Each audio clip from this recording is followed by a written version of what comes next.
Salutations! Roll back the clocks once again for episode 30, as I review the sequel of episode 23's title about clones in future tech. And proceed to throw both of those out the window for a more classic RPG approach and design for Alphadia Genesis 2. The world of Silesia, powered by energy with an I, until a darker destructive energy shows... Energy? Emperor of Celestia plans to do away with it and anyone afflicted by it. The village and its people that your main character lives and knows of are no exception. So yeah, purge happy empire on any potential afflicted that turns into monsters that you gotta take your revenge on. Getting culture clash again with a girl dressed in a kimono for character number 2. You never get to see what her village looks like. A pink-haired pervy lady doctor for number 3, and a knight that saved the man from dying of smoke inhalation from his village burning is number 4.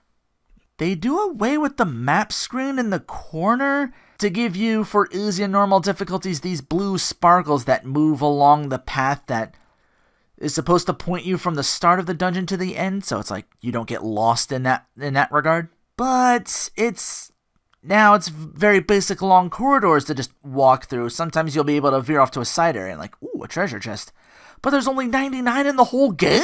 Ouch. You use boost slots in battle to perform multiple attacks in one character's turn, or what's what I thought it looked like at first. It's actually just boosting the power of your attack, whatever you want to use, so you can spend it all and just get it really powerful, or spend a little bit at a time. Defending gives you a stock back. You can break slots and use even more skills with which an instay will restore any broken slots, or if you just like guard and let it fill up again.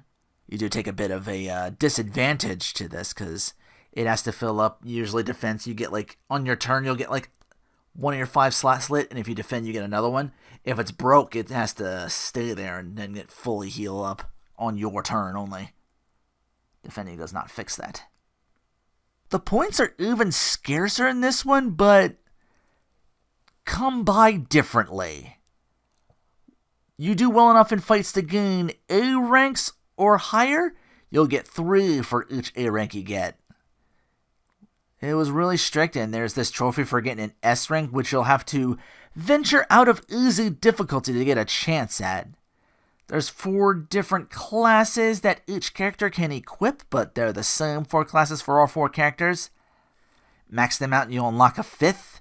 You'll level this up by unequipping any item that there is to level up the first 4 classes. Apparently it has to only give me 1 for the warrior to work with the whole entire game. So I had to do this swapping around for that. But I found all this stuff out way late in game on the Metal Monster Island. It's also how I got my S rank by killing a giant metal slime in one hit, using just 1 stock on hard difficulty. I just hit auto battle and left it on hard to think, maybe the difficulties, because I was getting A's left and right on there, and I'm like, still no S, huh? So I'm like, what if it's the difficulty setting I gotta turn up? Okay, and then I got it, and then I was getting A's nonstop, like 3, and then 3 points here, 3 points there. And S gave me like 12 points. But I'm like, okay, good, I got that trophy. I was like, whew. I was worried for a moment I wasn't going to 100% this one. But the classes themselves also push one of the 4 corresponding stats on every level. The 5th pushes all 4. So that's very useful for one of the end game tropes where you get to fight a super boss. The story is where this game really shines, kind of. Lots of back and forth between your rebellion and the Empire. Scenes play out on both sides, and the events affect each with the ongoing war, and a character from the prequel is involved. So yeah, the loosest of ties. No future stuff in this game. No mention of clones whatsoever. Kind of sounds like Chrono Cross. Welcome back, by the way. Radical Dreamers I'm most interested in playing. Could have done Trigger 2, but alright, just saying. Could have done Mother 3 as well, but yeah, we're getting off topic. It's really hard this one. The game itself, as far as trophies, asks quite a bit. There's side boss fights at the end that also count as part of the complete all side quest trophy, but I was maxed out already on all things except the 5th class by then, and they were easy pickings. You even get to turn on encounters happening at every step for free, so grinding is no issue.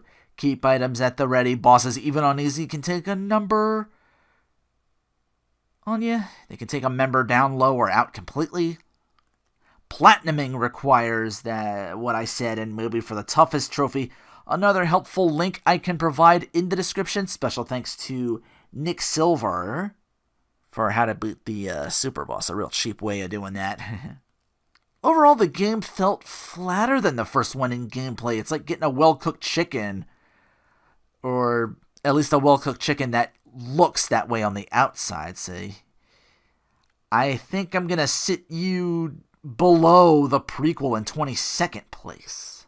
And that's 30 episodes of Kemco RPGs. I know there's a few more out there for the PS4, but I've done the majority of them so far. Looking through, I've got another 6 on my list that have been added.